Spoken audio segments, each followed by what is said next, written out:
Doncs això és el que donava de si aquesta entrevista que feia la nostra companya Laura. Per cert, abans de conèixer que Joel Díaz deixaria el Zona Franca per tota la polèmica al voltant d'una broma que va fer en el seu programa. Ho dic perquè si us ha semblat estrany és que aquesta entrevista es va enregistrar abans d'aquesta polèmica. Ja parlem de misteris, com sempre, amb assassins en sèrie. Ja comentàvem, sempre són homes i darrerament són homes homosexuals, però és casualitat, perquè, vaja, n'hi ha de tot tipus d'assassins en sèrie, malauradament. Avui ens acompanya, com sempre, el nostre forense, José Antonio González. ¿Qué tal? Hola, muy buenas tardes. ¿Cómo estás? Encantado de estar aquí. Pues bien, otra vez aquí. Avui comencem parlant, per cert, d'una curiositat pel que fa als tomàquets. No sé si por eso has venido vestido así como de... Pues más bien rosa que rojo, pero bueno. Más rosa que rojo, sí. No, el tomate, que al principio se consideraba que era tóxico, que producía enfermedades. El tomate, pues ya se conoce que se cultivaba unos 500 años antes de Cristo. Después empezó en Perú, de Perú pasó a México y de México es cuando vino a Europa. En el siglo XVIII entró por Italia. Los tomates que venían eran tomates pequeños y de color dorado y quizá de ahí, no es seguro, pero quizá de ahí viene el nombre de pomodoro en Italia para el tomate, que es manzana dorada, ¿no? Porque era este. Y el problema es que la gente que lo consumía enfermaba, entonces cogió fama de tóxico. El problema era que en aquel entonces se utilizaban platos y cuchillos y cubiertos de peltre. El peltre en aquel entonces era pues estaño, antimonio, cobre y plomo, y el problema es que llevaba mucho plomo. Actualmente el peltre es simplemente acero vitrificado, ¿no? Y la acidez del tomate, al mezclarse con el peltre, disolvía el plomo y entonces la gente ingería el plomo y la gente se enfermaba por el plomo, cogió fama de tóxico. Lo que pasa es que viendo que había gente que lo tomaba, sobre todo en Latinoamérica, y no les pasaba nada, siguieron insistiendo y al final pues tenemos el tomate que nos viene muy bien y que es muy sabroso, ¿no? Pero tuvo un mal comienzo como venenoso y como problemático. De fet, hi ha una història que lliga tomàquet amb George Washington. Sí. Que, per cert, tenim imatges de Sí, Washington. sí. Era, bueno, no está demostrada. Es una historia de que hay unos historiadores que la dan por cierta, otros historiadores lo dan como falso. No dicen que George Washington pues tenía amantes, otros dicen que no, que era una persona muy fiel y muy recta. Bueno, entonces la historia viene a ser de que la mujer de George Washington, harta de las infidelidades de él, intentó... Martha Washington, no? Que també la podem veure, Martha Washington. Intentó envenenarlo y no se le ocurrió otra cosa que, como hablábamos del tomate, coger semillas de tomate y macerarlas en veneno durante una semana, meterlas dentro de unas albóndigas y darle las albóndigas para que se las tomase y matarlo. El problema es que las albóndigas, según dicen, se las tomó el amante y quien se va muriendo fue la amante y no George Washington, ¿no? Ya te he dicho, es una historia de que no te sé decir, o sea, no puedo poner la mano en el fuego porque es que hay unos que dicen que sí, otros que dicen que no. Bueno, yo la dejo porque ahí está y como esto pues es curioso, este sistema, este problema. Avui coneixem un assassí en sèrie que es diu Dennis Nielsen, conegut com l'assassí de la corbata. Sí, el asesino de la corbata o el asesino de Muswell Hill, ¿no? Y este es el segundo asesino del que hablamos. Llevamos hablado de 3 asesinos y creo que en 3 programas hablábamos del Dahmer. Sí, y decíamos que cuando lo cogieron tenía unos libros que daban la vida de otros asesinos en serie. Uno era el que hablamos la última vez, que era el asesino Papá Noel, que realmente simplemente era porque actuaba de Papá Noel en el pueblo, y otro era el asesino de la corbata. És a dir, que aquest és un dels que va inspirar potser a Jeffrey Dahmer. Más que inspirado, un héroe, o sea, una persona a la cual admiraba. No, yo no diría inspirado, porque ya él se inspiró solo, ¿no? Lo que pasa es que después pues intentó buscar cosas que le agradaban y cosas que le gustaban, ¿no?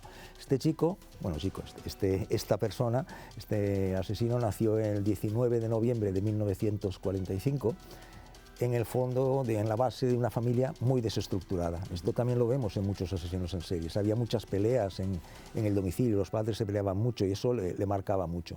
Al final los padres se separaron y él quedó a vivir con la madre y el abuelo materno, que era una persona ultra religiosa, ultra católica. También lo hemos visto esto. Això anava a dir, també és un patró habitual. También es un patrón habitual, ¿no? Todo era pecado, la diversión era pecado, y él tenía una relación con su abuelo muy íntima, es decir, era la persona con la que se llevaba. Cuando murió el abuelo, para él fue un golpe terrible, porque no tenía amigos, no tenía nada y era su único punto de apoyo.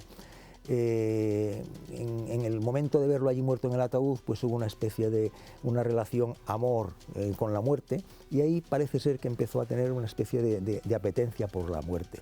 Se fue al ejército, estuvo en el ejército unos años, estuvo trabajando en el ejército en suministros, entonces ahí aprendió a descuartizar animales, cosa que le vino muy bien para después.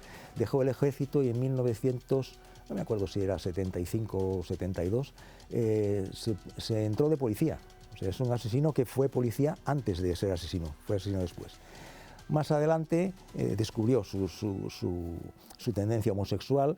En el año 75 pues empezó a vivir con un compañero de piso, y en el año 78 se llevó a una persona a su casa, durmió con él, y a la mañana siguiente, pues por el miedo, que esto lo hemos visto en otros asesinos, el miedo a quedarse solo, el miedo a que lo aguantase, lo acabó matando. Això també es veia en el cas de Jeffrey Sí, por eso digo, tienen su... Sí, exacto, no quiero que me dejes, no quiero porque tengo miedo a que me abandonen, no? Lo intentó matar con una corbata, por eso se le llama el asesino de la corbata. Sí, de fet també imatges d'aquesta corbata, que Sí. es va trobar aquí, ho estem veient. Sí. Això va ser quan, entenc, la policia hi va entrar i va veure que hi havia proves directes de que hi havia una corbata a l'escenari Sí. del crim. Lo que no tengo muy claro es el resto de los que mató, si los mató con la corbata o no, porque fue un verdadero desastre. Lo intentó matar con la corbata, no pudo, lo intentó matar a golpes, tampoco pudo, lo intentó asfixiar con una bolsa y no pudo, y al final lo acabó matando metiendo la cabeza en el agua y asfixiándolo con agua. O sea, asesino de la corbata,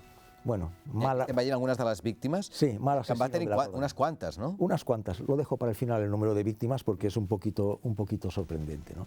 El caso es que lo mató y lo escondió debajo del suelo, ¿no? ¿no?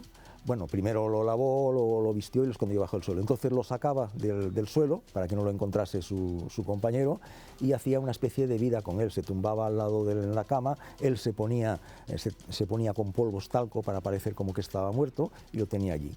Bueno, cuando lo tuvo durante 8 meses, imagínate cómo estaba aquello, sí, sí, hasta que al final pues ya lo dejó. Ets forense, José Antonio, un cuerpo 8 meses. Sí, no, a ver, el problema es al principio cuando empieza la putrefacción, que empieza a oler y todo esto. No sé cómo lo haría, pero verás que, por ejemplo, cuando lo descubrieron, una de las causas por las que descubrieron fue el olor que venía del domicilio donde... Que també passava amb el cas de Jeffrey Dahmer. Exacto, sí, sí, que por eso se les encuentra.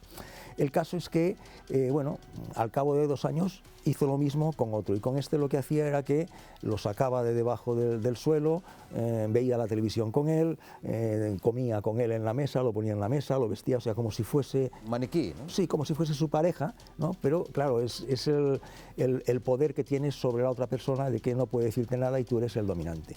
Bueno, resulta que se fueron acumulando los cadáveres hasta que ya no cabían debajo de la tarima, ¿no? Entonces lo que hizo fue descuartizarlos, por eso le vino muy bien el aprendizaje descuartizando animales, hizo unas piras, los quemó y se mudó de sitio y se fue a Muswell Hill. Entonces él ahí pensó que ya aquello pues ya sería un cambio de vida y estaría todo muy bien. Pues Mira, no. aquí estem veient imatges de quan suposo que el van... Eso fue después, sí, esto fue después y fue precisamente... I com troben, suposo, els cadàvers. En la primera vivienda en la que estuvo.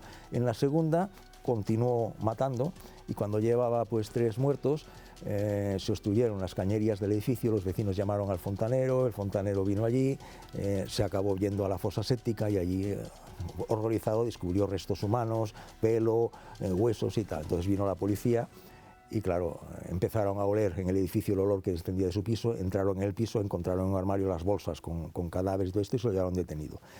Y cuando iban en el coche, pues el policía, que ya sabes que a veces pues se hace una especie de relación con la persona, de que bueno, van hablando, cierta confianza, le preguntó, bueno, ¿cuántos? 2 o 3. Y dijo 15 o 16. Claro, se quedaron un poquito alucinados, ¿no? Entonces esa foto que hemos visto era precisamente de que fueron a buscar los restos al edificio donde estaba anteriormente. El caso es que no encontraron tantos restos, por eso solo ahí hay 2, 4, ahí hay 7. Sí? Són els 7 que es van conèixer oficialment, vols dir, els que hi va reconèixer? Sí, no, él reconoció que había, pero no sabía el número exacto. Y claro, no se pudieron encontrar, tampoco se pudieron contabilizar. Siempre buscaba, como muchos otros asesinos en serie, personas que no tenían vínculos, que no tenían familia, que no los podían echar de menos, entonces tampoco había así desaparecidos. Fue juzgado y lo juzgaron por 6 asesinatos y 2 intentos de homicidio. No sé los intentos porque fueron, porque no he encontrado referencia a estos intentos, y lo condenaron a cadena perpetua con un mínimo de 25 años de reclusión. En el año 2018 falleció a los 72 años de edad. Y bueno, y se hizo una película de la cual veo que sí, estábamos... tenim un tràiler no sé si és una pel·lícula, un documental, sí, una pel·lícula. Hubo una película que se llamaba Des, sí. Y ganó un premio por el actor. La referencia a la película es que se centró más en en el aspecto de la persona, de él como persona, y no en el aspecto tétrico o el aspecto morboso de los asesinatos, y por eso acabó ganando un premio. I esta és la història d'este asesino. José Antonio, la pràctica forense, la gent es pensa que només és fer una autòpsia, Sí. ¿no? Però en la pràctica forense es parla amb persones que cometen crims. Sí, por ¿no? supuesto, y se hacen valoraciones psiquiátricas, se hacen valoraciones de todo este tipo de personas. Es decir, no es solo muertos, muertos y muertos, hay muchas más cosas. Un dia parlarem d'això, però tu, en la teva exercici de la teva feina, has hagut de parlar una vegada cara a cara amb algú Sí. que presumptament era un assassí en sèrie? O un assassí... Bueno, o un psicòpata, millor dit? Presuntamente y condenado, o sea, ya no tan presuntamente. Sí, y sí, creo que una vez lo comentábamos cuando hablábamos en la radio, que una de las cosas que llama la atención, o que a mí me llama la atención cuando hablabas con uno de estos individuos, te daba una sensación de frío. Es decir, no tienen ningún tipo de empatía, es una persona totalmente fría, no tiene sentimientos. Entonces, cuando hablas con él, es como si, no sé, o sea, te da una sensación... Que ni sufre ni padece. Sí, sí, pero a ti te da una sensación como si hubiese frío. Después son muy manipuladores, pero muy manipuladores. Es decir, bueno, todo el mundo lo dice siempre, no, si era una bellísima persona, si no sé cuánto y tal, y es que son de este tipo, ¿no? O sea, son personas inteligentes, y bueno, sí, me ha tocado, por suerte o por desgracia, pues hablar con varios de ellos y tener conocimiento de algunos de ellos. Yo me acuerdo siempre de uno que estuvimos haciendo una valoración psiquiátrica, dos forenses a la vez, porque este tipo de valoraciones normalmente se suelen hacer entre dos, y bueno, pues estaba uno haciendo la intervención, yo estaba al lado, y él estaba haciéndole preguntas y hablando, y entonces en un momento se gira hacia mí y me dice: perdóneme que no me dirija a usted, pero como me está preguntando, pues, o sea, son muy educados, muy manipuladores, ¿no? Te intentan llevar siempre a su terreno. José Antonio González, moltes gràcies Muchas gracias a vosotros y hasta la próxima. per portar-nos una història de